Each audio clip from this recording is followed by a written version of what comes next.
চালের ড্রাম, আলমারি ও শিশু খাদ্য রাখার জন্য পাত্র দেওয়ার ব্যবস্থা করা, পুরানো অঙ্গনারী কেন্দ্রগুলিতে শৌচালয়ের ব্যবস্থা করা, আগামী গ্রীষ্মকালের আগে সব অঙ্গনারী কেন্দ্রে বিদ্যুতের ব্যবস্থা করা, বর্তমান বাজার দরের সাথে সঙ্গতি রেখে ডিম সহ অন্যান্য জিনিসের মূল্য বৃদ্ধি করা, অবসরপ্রাপ্ত অঙ্গনারী কর্মী ও সহায়িকাদের অবসরকালীন ভাতা 750 টাকা এবং 500 টাকা থেকে বৃদ্ধি করে 5000 টাকা ও 3000 টাকা প্রদান করা সহ মোট 8 দফা দাবিকে সামনে রেখে সোমবার ডেপুটেশন কর্মসূচিতে মিলিত হল মজদুর মনিটরিং সেলের অন্তর্গত ত্রিপুরা অঙ্গনারী কর্মী ও সহায়িকা অ্যাসোসিয়েশন। এদিন সংগঠনের সদস্যরা রাজধানীর অভয়নগর এলাকার সমাজ কল্যাণ ও সমাজ শিক্ষা অধিকারের অফিসে গিয়ে ডেপুটেশন তুলে দেন। এদিন তাদের সঙ্গে উপস্থিত ছিলেন মজদুর মনিটরিং সেলের নেতা বিপ্লব করু। তিনি সংবাদ মাধ্যমের কাছে এই বিষয়ে কথা বলতে গিয়ে জানান, অঙ্গনারী কর্মীদের যা দাবি রয়েছে এগুলো যুক্তিসঙ্গত।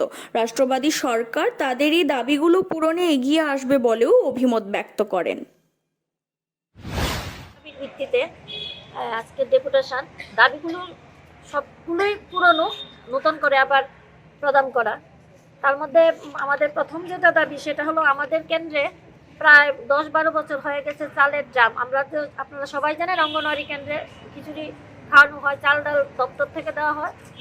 সেখানে আমাদের 10-12 বছর হয়ে গেছে চালের ড্রাম দেওয়া হয়েছে। ড্রামগুলির অবস্থা এখন খুব খারাপ, কাজে শিশু খাদ্য সংরক্ষণ করা আমাদের পক্ষে কষ্টকর হয়ে উঠছে।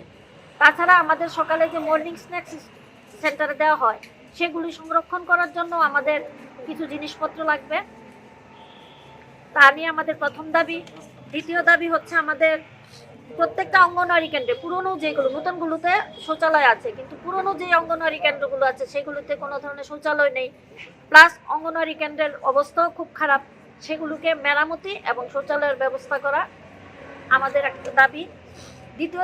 তৃতীয় দাবি হচ্ছে আমরা রাষ্ট্রবাদী সরকার প্রতিষ্ঠিত হয়েছিল 2018-তে। তখনও আমরা দাবি করেছিলাম যে প্রত্যেকটা অঙ্গনওয়াড়ি কেন্দ্রে শিশুদের দিকে লক্ষ্য রেখে ফ্যানের ব্যবস্থা করা, কিন্তু তখন আমাদেরকে বলা হয়েছিল যে কারেন্ট সব জায়গায় যাবে না, যে জায়গায় কারেন্ট যাবে কারেন্ট, বাকি জায়গায় সোলার সিস্টেম হলো ফ্যান দেওয়া হবে। যুক্তিযুক্ত আছে সে কথাটা, কিন্তু আমরা আজকে পর্যন্ত সেটা পাইনি। সেটা আবার আমরা আজকে পুনরায় উত্থাপন করব, যেন আগামী গ্রীষ্মকালের আগে আমাদের প্রত্যেকটা অঙ্গনওয়াড়ি কেন্দ্রে ফ্যানের ব্যবস্থা করা হয়।